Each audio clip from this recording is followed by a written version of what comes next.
राधे राधे दोस्तों, स्वागत है आपका यूनिक कहानियों में। आज की कहानी मालती जोशी जी की है, मोरी रंग दी चुनरिया। चलो चलते हैं कहानी की ओर। सफ़र की थकान इतनी थी कि बिस्तर से उठने का मन नहीं था, पर खुशी के मारे नींद नहीं आ रही थी। ये खुशखबरी किसी को सुनाने के लिए मन व्याकुल हो रहा था। कम से कम जया को तो बताना ही पड़ेगा, नहीं तो वो मेरे प्राण ले लेगी। वैसे भी आज की खुशी पर सबसे ज़्यादा हक उसी का ही है। उसी ने इस रिश्ते के लिए इजहार किया था, वरना हम नौकरी पेशा लोग इतनी ऊंची उड़ान भरने के काबिल कहाँ थे। पर उसी ने बार बार कहा, दीदी मेरा मन कहता है मृणाल की शादी यहीं होगी। तेरे मुंह में घी शक्कर, सिर्फ घी शक्कर से काम नहीं चलेगा। चंदेरी साड़ी लूँगी। अरे बनारसी ले लेना, शादी तो होने दो। बनारसी साड़ी गौतम की शादी में लूँगी, लड़की की शादी में मैं तुम्हें ज़्यादा ना मनूंगी। मृणाल के लिए मैंने जब से लड़के देखना शुरू किया है, जया उसे अपना कर्तव्य मान बैठी है। मृणाल पर उसकी अपार ममता है। ऐसे वैसे घर की बात तो वह मुझे सोचने भी नहीं देती। एक ही तो लड़की है दीदी, उसे इस तरह निपटाने का अभाव मत रखो। 1-2 साल में वह बूढ़ी नहीं हो जाएगी। देर लगे कोई बात नहीं, पर घर भर दोनों को खूब ठोक बजाकर देख लो। ये तो कई बार मजाक में कहते हैं। अच्छा हुआ प्रिंस चार्ल्स की शादी हो गई। मैं जया की व्यथा कथा जानती हूँ, इसलिए उसकी व्यग्रता समझती हूँ। पर इन लोगों को यह कौन समझाए, कितनी बार समझाए। जया 4 बजे कॉलेज से लौटती है, तब तक तो मुझे सब्र करना ही था, पर उसके बाद मैंने 1 मिनट की देरी ना की। टैक्सी में बैठे बैठे यही सोच रही थी कि जया कितनी खुश होगी। खुश तो बाद में होगी, पहले तो मेरी अच्छी खबर लेगी। बिना बताए ही चली गई थी मैं, पर क्या करती, मजबूरी थी। मृणाल ने साफ मना कर दिया था, इसी शर्त पर वह जाने को तैयार हुई थी।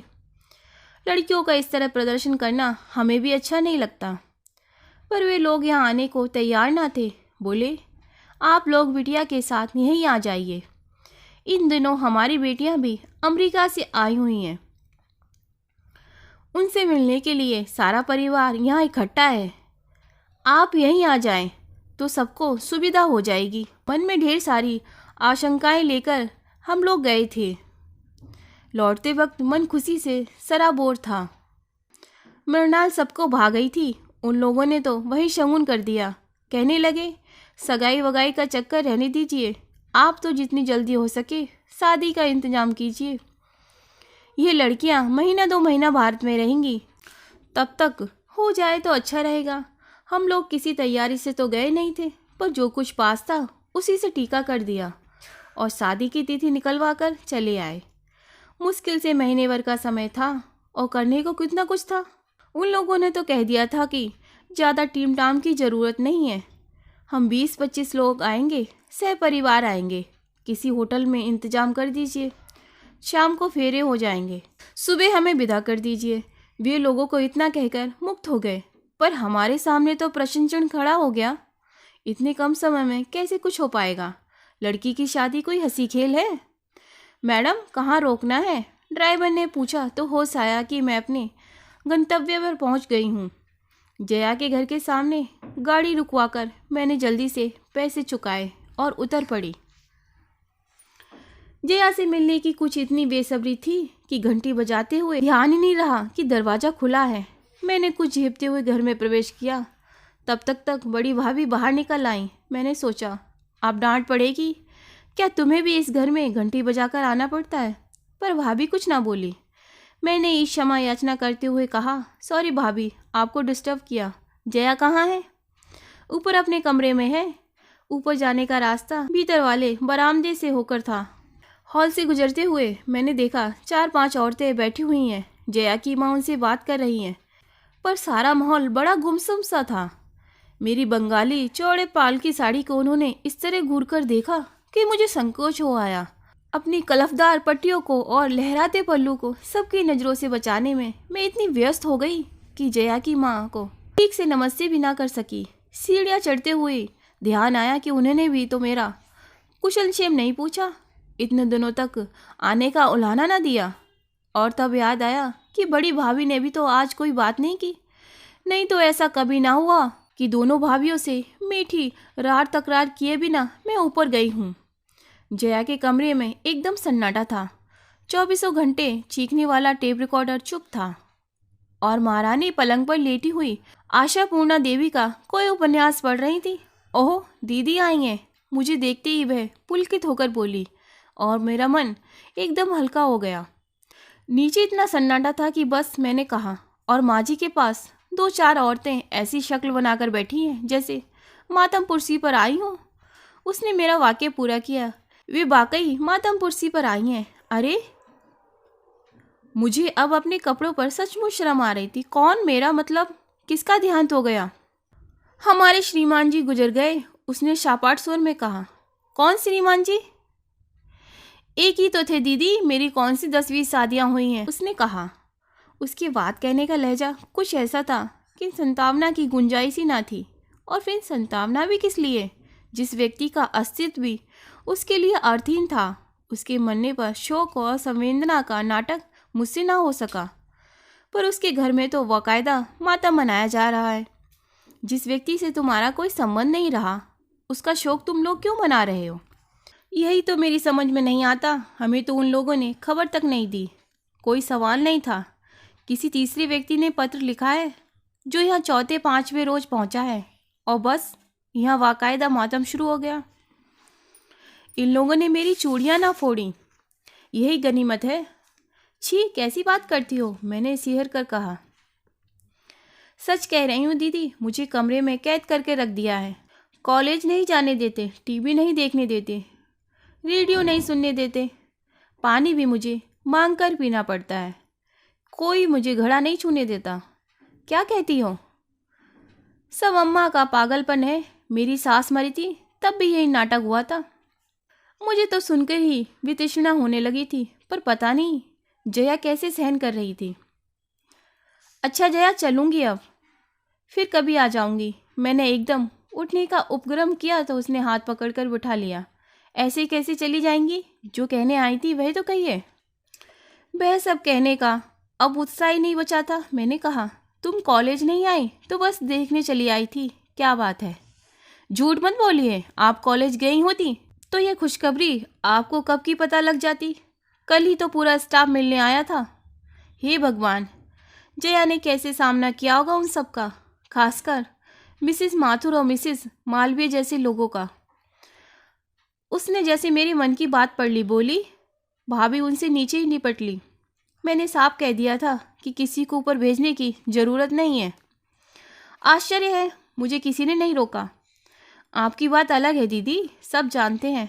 आपसे मिलकर मुझे खुशी होती है, बल्कि आप अगर नीचे से ही लौट जाती तो मुझे बेहद दुख होता, क्योंकि मैं जानती हूँ आप क्या कहने आई थी। बताओ। मृणाल की बात पक्की हो गई, ठीक है ना? तुमने कैसे जाना? आपके चेहरे से ही पढ़ लिया था। आपके कमरे में आते ही जान गई थी, पर सोचा पहले अपनी खबर सुना दूं, फिर आपकी सुनूंगी। उसने कहने का ढंग कुछ ऐसा था कि मुझे बरबर हंसी आ गई। शौक और सादगी का जो आवरण ओढ़ रखा था गिर पड़ा। कमरे में आने के बाद पहली बार मैंने खुलकर सांस ली। और सुनाइए, उन लोगों को आपने कैसे पटाया? मैं जैसे इस क्षण की वाटी जो रही थी फौरन शुरू हो गई। जया से यह सब कहे बिना मुझे चैन भी नहीं आता। वहाँ का सारा हाल बयान करने के बाद मैं घर परिवार का वर्णन करने बैठ गई। संयोग से उनका सारा कुनबा उन दिनों वहीं इकट्ठा था। मुझे सबको देखने सुनने का मौका मिल गया था। जया, मृणाल की मौसेरी सास तो एकदम नमूना है। अच्छा हुआ तुम साथ नहीं थी, नहीं तो मृणाल की हंसी पर काबू पाना मुश्किल था। शायद इसी वजह से शादी टूट जाती। अच्छा, उनमें ऐसी क्या खासियत है? अरे, पढ़ी लिखी तो कुछ खास नहीं है, पर दिन भर अंग्रेजी की टांग तोड़ती रहती हैं। हमारे यहाँ तो सर्वेंटों को बहुत प्रॉब्लम है।